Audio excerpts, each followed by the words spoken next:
பிரான்சில் சுமார் 30 லட்சம் குடும்பங்களுக்கு பயன்படும் வகையிலான பாடசாலை தொடக்க கால கல்வி உதவித்தொகை குறித்த விவரங்களை சமூக பாதுகாப்பு இயக்குநரகம் வெளியிட்டுள்ளது. 6 முதல் 18 வயது வரை உள்ள பாடசாலை மற்றும் தொழிற்கல்வி பயிலும் மாணவர்களின் பெற்றோர்கள் இந்த உதவித்தொகைக்கு தகுதியுடையவர்கள் ஆவர். இது மாணவர்களின் கல்வி உபகரணங்கள் மற்றும் சீருடை செலவுகளுக்காக வழங்கப்படுகிறது. உதவித்தொகை பெறுவதற்கான தகுதி குடும்பத்தின் வருமானம் மற்றும் குழந்தைகளின் எண்ணிக்கையை பொறுத்ததாகும். 2026ஆம் ஆண்டிற்கான உதவித்தொகைக்கு 2024ஆம் ஆண்டின் குடும்ப வருமானம் கணக்கில் எடுத்துக் கொள்ளப்படுகிறது.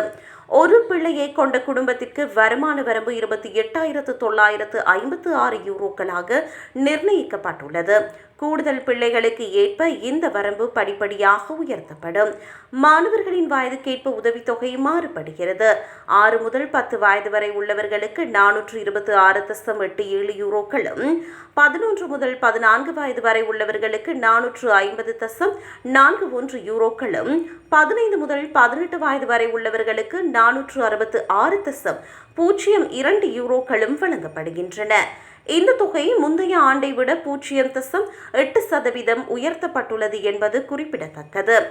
ஏற்கனவே காஃப் அல்லது MSc அமைப்பில் பதிவு செய்துள்ள 6 முதல் 15 வயது வரை உள்ள பிள்ளைகளின் பெற்றோர் எவ்வித விண்ணப்பமும் செய்ய தேவையில்லை.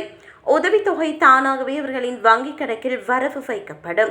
ஆனால் முதல் வகுப்பில் சேரும் 6 வயதுக்குட்பட்ட பிள்ளைகளின் பெற்றோர் பாடசாலை சேர்க்கை சான்றிதழை அந்தந்த குடும்ப நல அலுவலகத்தில் சமர்ப்பிக்க வேண்டும்.